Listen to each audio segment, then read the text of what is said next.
อดโรงงานเนี่ย8:00 นขับมาได้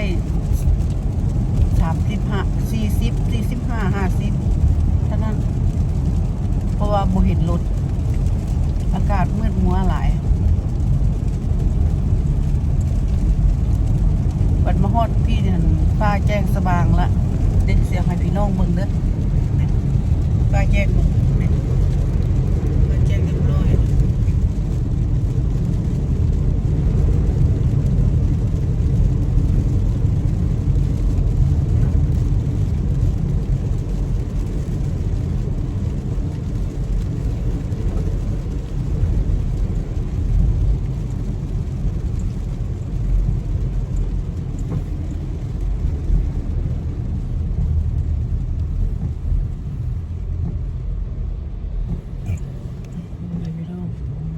ขับรถแต่ละมือต้อง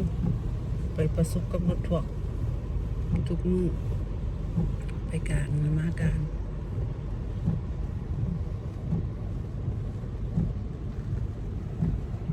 ฟ้าลมฝนตกแห้งหลาย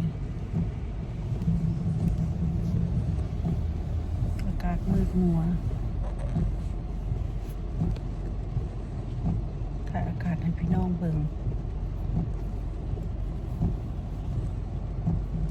ข้างนอก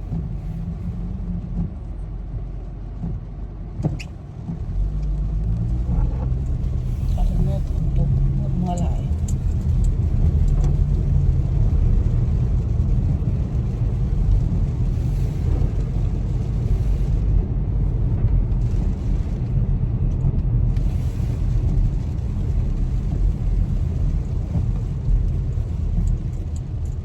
ฝนตกแห้งฝนรถติด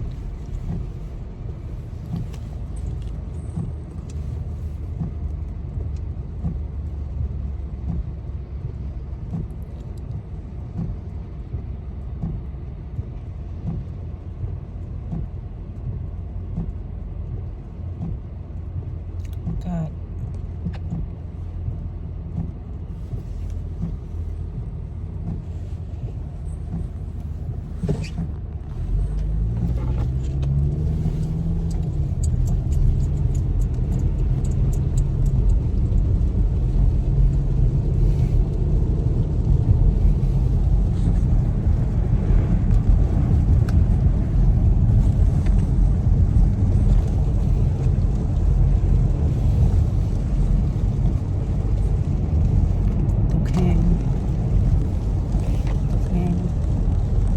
ขับรถ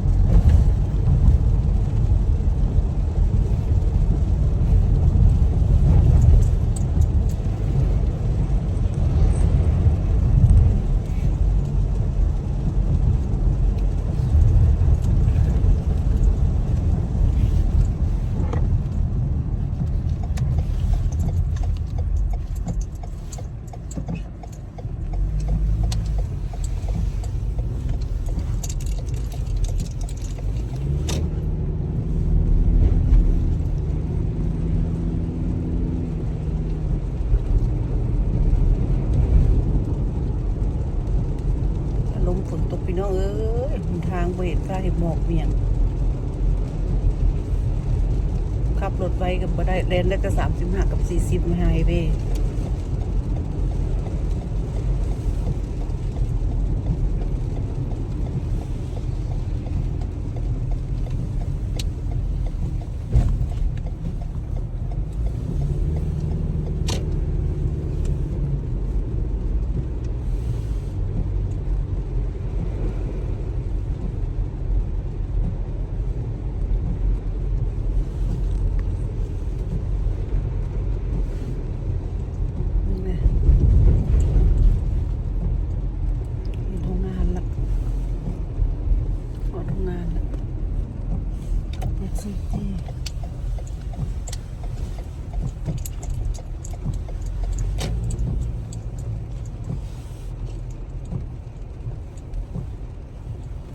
จอด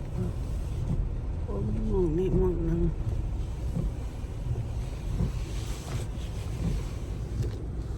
เด้อจอดรถกันเด้อจอดรถกันเด้อ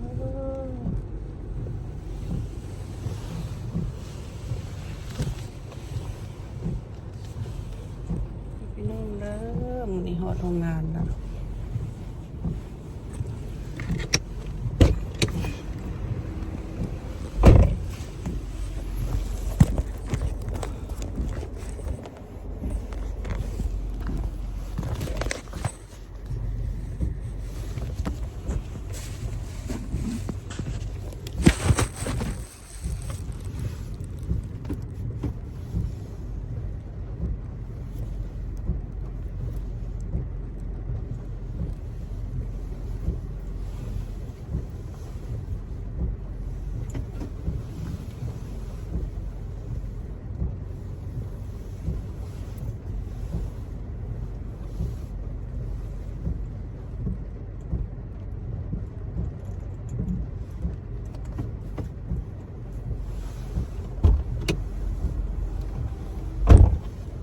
มาเส้นเขาหลายด้วยนี่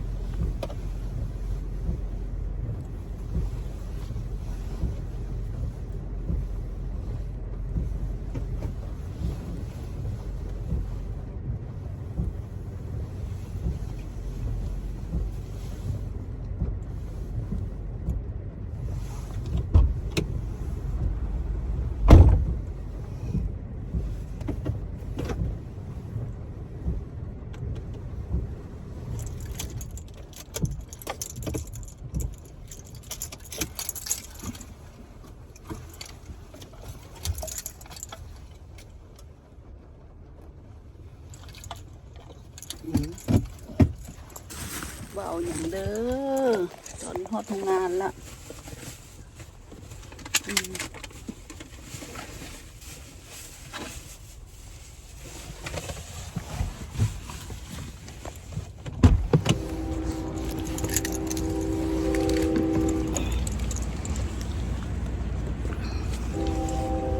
ทำงานแล้วก็สาแจ้งกับพี่น้องนะฝนตกฝนตกยังไงอากาศมันอากาศยองเว้ยนี่เลย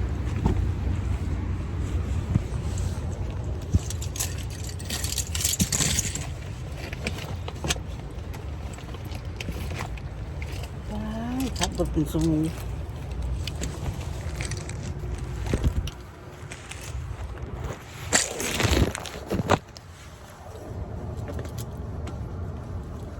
อากาศมืดเนาะฝนตกพี่น้องเอ้ยมาทำงานมาซื้อที่ปลอดภัย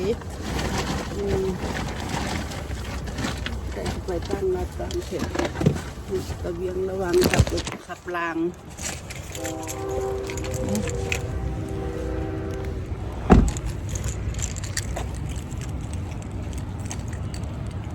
โอ้ยสมพอข่อยเข้ายากบักนี้มันขับรถบกจอดรถบกครึ่ง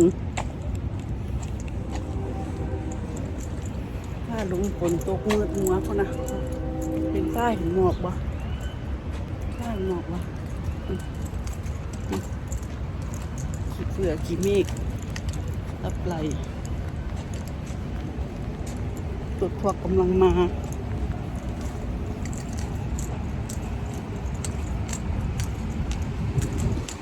เอาเด้อคลิปนี้ก็มีเท่านี้เด้อเท่าไหร่พบกันใหม่เด้อบ๊ายบาย